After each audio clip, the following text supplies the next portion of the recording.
Good evening / good morning, everyone. Welcome to Mystics Outlook. We got Cardell Dudley Jr. here. I'm Wilson Tarpe Jr.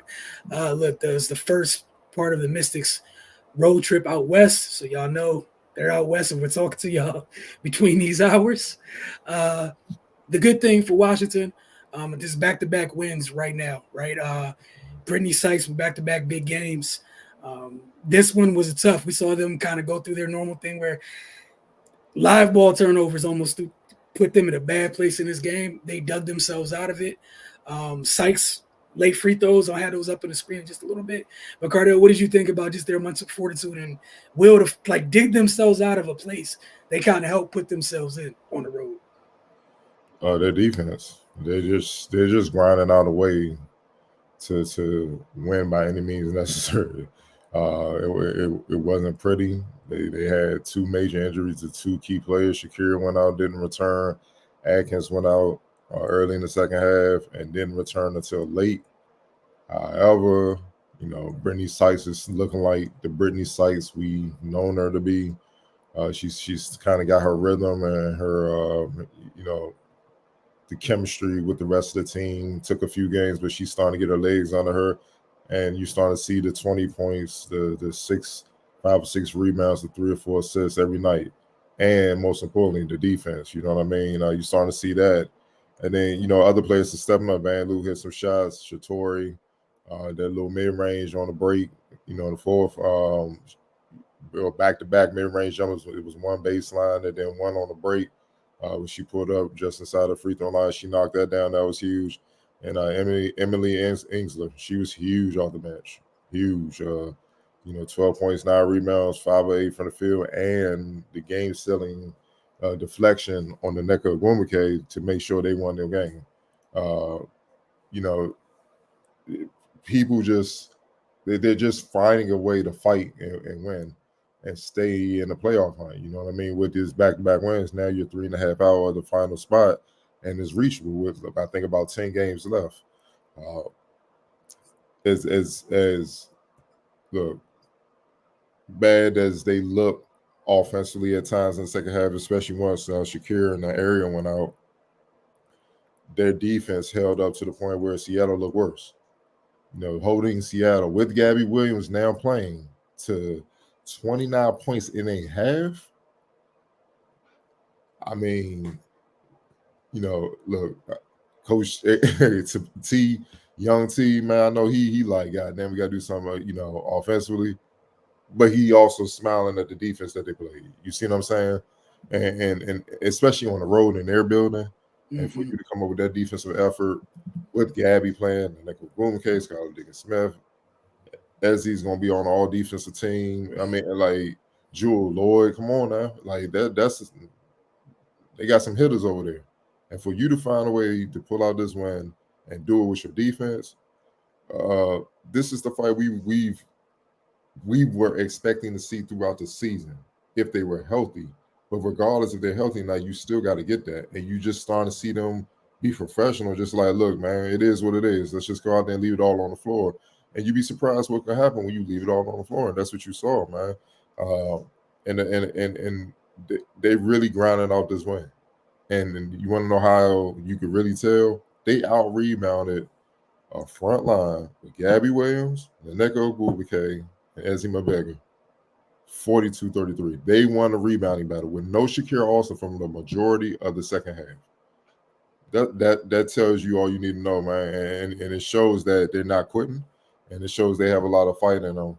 And it's gonna be interesting if they maintain this sense of urgency and just this will to win. Just win by any means necessary. Let's just have more points than the other team when the clock runs out. If they maintain that type of mentality, it's going to be interesting in the last 10 games of the season as what happens on the playoffs, because it's not out of reach. 3.5. Now, you put together about 3 or 4 game win streak, you could easily be in the AFC because none of them are like really separating themselves from the eighth on down. So, you play until you can't play no more, man. Yeah, to piggyback on what you're saying, just you have to appreciate their fight. Again, on the road in their building. This was Gabby Williams' debut. You know they on 10. They named the street after Sue Bird today. Like Seattle was like You want to talk about a hostile environment, like, and then I think they turned the ball over. What was it, 11 times in the first half? Like everything was there. 10. Oh, you talking about Washington or Yeah, Seattle? Washington. I think they turned it over. It was 10 times in the first half. Sorry. 10 times. So 10 turnovers on the road. And Seattle scored 12 points off of them in the first half. Like, and then you talk about what they held them to in the second half. Sometimes ugly wins count just as good as blowouts. Like a win is a win. There's no style points to it. Like it sounds good, but we're in a situation that they're in, like you mentioned. They're gonna take a dub however they get it. We saw the other day, it was a little, it was a little interesting at times, but again, they went into this year with the plan of kind of at least it seems, and you would tell me if you agree, kind of like we were talking where Courtney Williams is in her career now. Her and Sykes a little similar, and where they came in undersized twos essentially, and at times learning to find their way playing one as combos and whatnot. And Court has had the opportunity. We've seen her kind of cross over to that place now in Minnesota where she's able to pick her spots, and look at what it does for the Lynx. This looks like that was going to be a great opportunity for Brittany this year, but she got hurt, and it put this team in a bit of a tailspin. And you lose Shakira. They fought. Like, you have to appreciate it, and we've seen her kind of get her legs back at times. You mentioned them being kind of up and down offensively, which is to be expected. You had 3 different iterations of a team due to injuries this year. Right. Carly's still out. I think Aaliyah's been hurt at times. Your front court hasn't been there. I think Steph Dawson's been the only big that's been there all year, for the most part. And you mentioned Inksler. Just, it was all hands on deck, man. You got to appreciate it. Give them credit for that. It doesn't matter how you get it done. You got it done. For sure. I think Sykes kind of played this role last year, so she knew what to do. It's just a new team. But when she got hurt, they had to try to find themselves or whatnot. So she's capable, doing the one thing or two, playing either guard spot. She just had to get healthy. I think with her, she leads with her defense. As potent as she can be offensively and in various ways, whether it's scoring, facilitating, running the team or whatnot. She also gets after it defensively. So that's when I knew like she wasn't quite ready, when she first came back. And I'm like, she don't just get lit up like that. People don't target her like that. You know what I'm saying? And now she's looking like Sykes, where it's like, all right, and you see the results, man. Like, I don't think people understand the defensive effort, the great defensive effort that the Mystics had. You have Nneka Ogwumike, the 4-14 shooter. She shot 28%. And only had 9 points. Jewel Lloyd, 5 of 18. Skylar Diggins-Smith, 4-10. Gabby Williams, 1 of 5. That's game time. That's game time. You got 4-day hitters to be like off the charts inefficient. And this is why we say offense sell tickets, defense win games and championships. Because without their defensive effort, they don't win. They had to hold them down because their offense wasn't clicking outside the first quarter. And them turning the ball over, which has been plaguing them all year.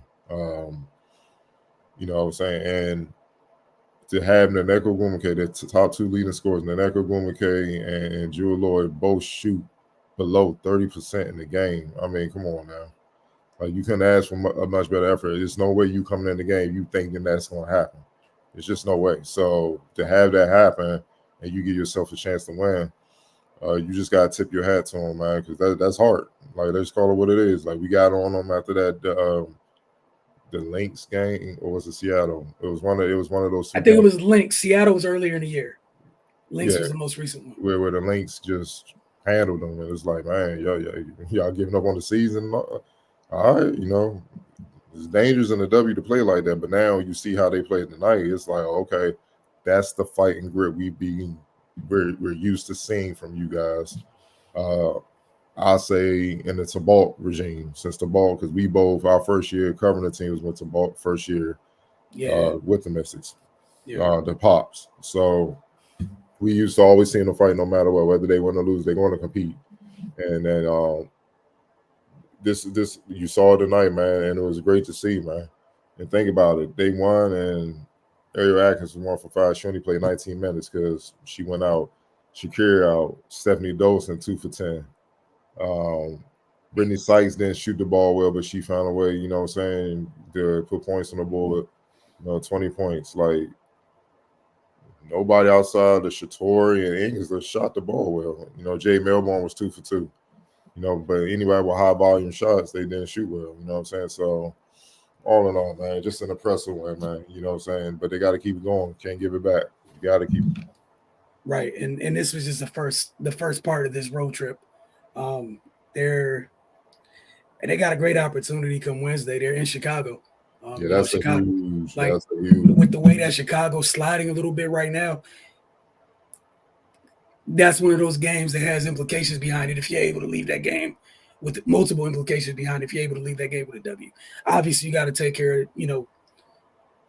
of, be present for the games that you're in. Obviously, the game against Seattle came first, but just a really impressive win tonight, man. I think I know where we're going with player of the game and X Factor, but Emily Hinkstler was huge tonight. Almost had a double-double off the bench. Tonight, as you mentioned, against this front line, that's absurd. Yeah, player of the game, Brittany Sykes for sure. 20, led the team, 20.6 rebounds, 3 assists, but game-winning free throws to get them up. And obviously the X Factor is Emily Hinkstler, you know what I'm saying? Just a 12 and 9, 3 assists, a little bit of everything, 3 steals, you know what I mean? 2 of 2 from deep. Game-winning deflection to seal the game on the neck of Bumake. Ariel came down to finish her off, you know what I'm saying, when she knocked the ball loose. Then Ariel came dug down and made sure she didn't get a shot off. It's a total team effort, man. So they got to continue it because, Wednesday game is huge. Huge. Especially after getting this one tonight, because like you said, you don't want to go backwards after it's back-to-back wins. You got an opportunity, you make it 3 in a row. Looking at the standings, you said they're 3.5 back right now? Right now, yeah. So it's 3.5 back. If you're able to come out on Wednesday with a dub, obviously that's a whole game on Chicago. But again, it's on Chicago who's ahead of you. Mm-hmm. If you're able to get that done. Which, again, additional ramifications. Doesn't matter. It is what it is at this point. Like you said, just got to get dubs. Give yourself an opportunity. Yeah. Just win, baby. Pretty much. We'll see y'all after Wednesday night's game, which should be a little bit earlier than this one.